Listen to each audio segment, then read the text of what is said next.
प्यारे बच्चों नमस्कार। देखिए बच्चों, आपका जो नैतिक योग तथा खेल एवं शारीरिक शिक्षा जो होता है इसका ग्रेड मिलता है, A grade, B grade, C grade. ठीक है।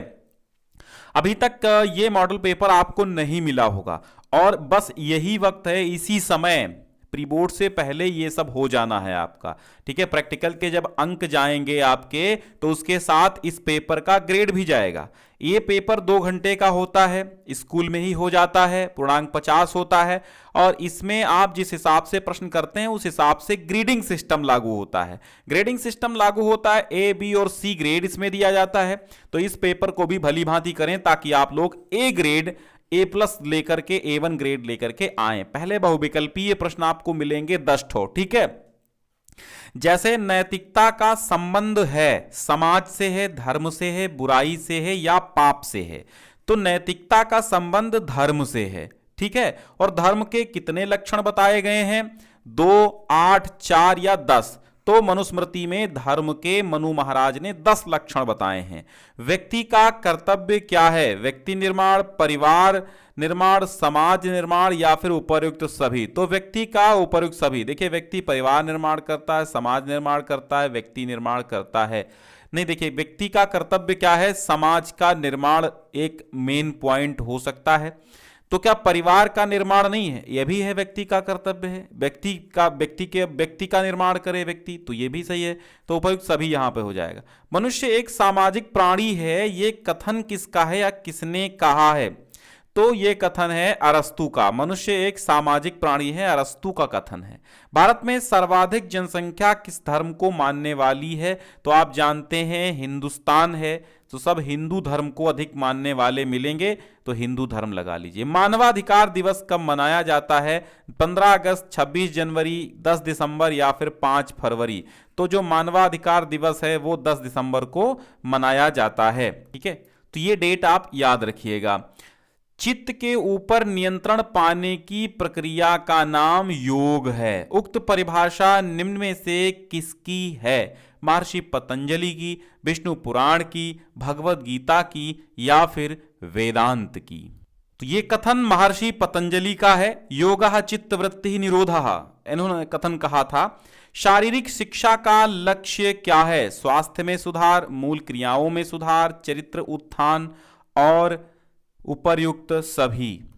यहां पर सही हो जाएगा उपर्युक्त सभी। अब आप कहेंगे कि शारीरिक शिक्षा का लक्ष्य स्वास्थ्य में सुधार होगा? नहीं। देखिए, C.A. बूचर ने कहा कि शारीरिक शिक्षा संपूर्ण शिक्षा पद्धति का एक अभिन्न अंग है जिसका उद्देश्य नागरिक को शारीरिक, मानसिक, संवेगात्मक और सामाजिक रूप से शारीरिक गतिविधियों के माध्यम से जो गतिविधियां उनके परिणामों को दृष्टिगत रखकर चुनी गई हों सक्षम बनाना है। इसलिए स्वास्थ्य में सुधार, चरित्र उत्थान, मूल क्रियाओं में सुधार, ये सभी क्या है?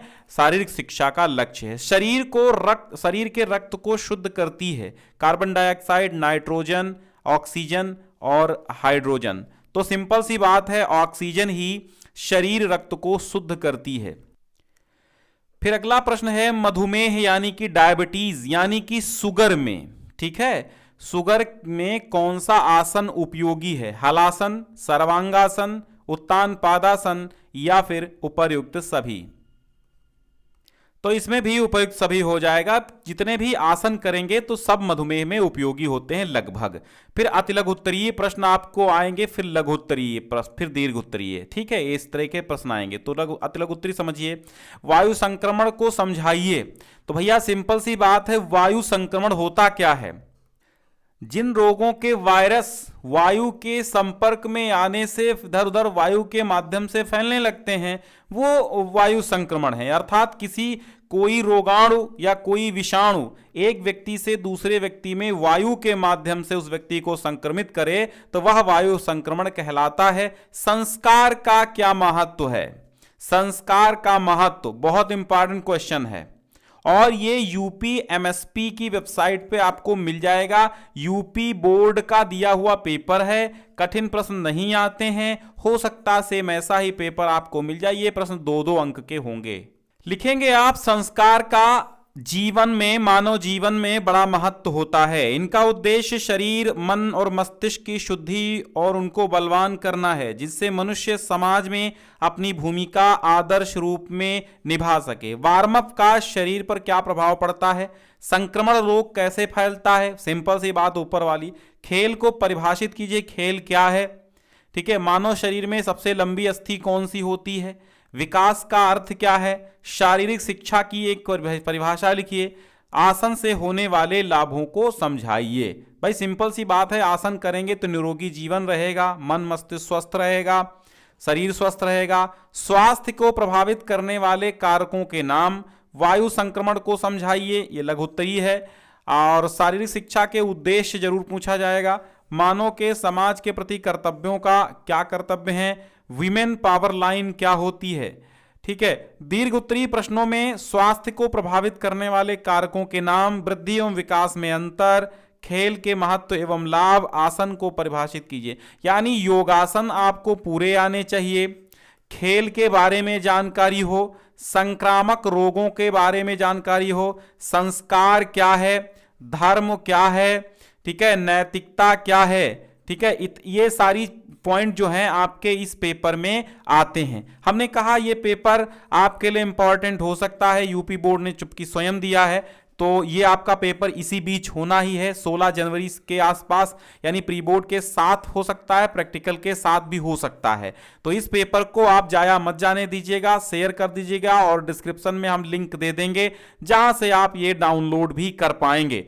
फिलहाल डाउनलोड करने की अधिक आवश्यकता है नहीं, आप सिंपल से इसके क्वेश्चन रफ पे इजीली से नोट कर सकते हैं। डाउनलोड फिलहाल अगर नहीं हो रहा है तो, हो जाए तो फिर प्रिंट करा के आप ध्यान से पढ़िए इन प्रश्नों को, इनसे मिलते जुलते और भी प्रश्न तैयार कर लीजिए, क्योंकि इसका कोई क्वेश्चन बैंक अभी तक बहुत ज्यादा बाजार में उपलब्ध नहीं हो पाया है। ठीक है प्यारे बच्चों, उम्मीद करते हैं आप सभी लोग बोर्ड परीक्षा में बेहतर प्रदर्शन करेंगे। हमारी लाइव क्लासेस, हमारी मैराथन क्लासेस, हमारी रिवीजन क्लासेस सब देखते रहिए। 70 में 65 और 100 में 95 के आसपास नंबर लाने की चेष्टा अगर आप में है तो आप हमारे साथ बने रहिए। बहुत बहुत शुक्रिया।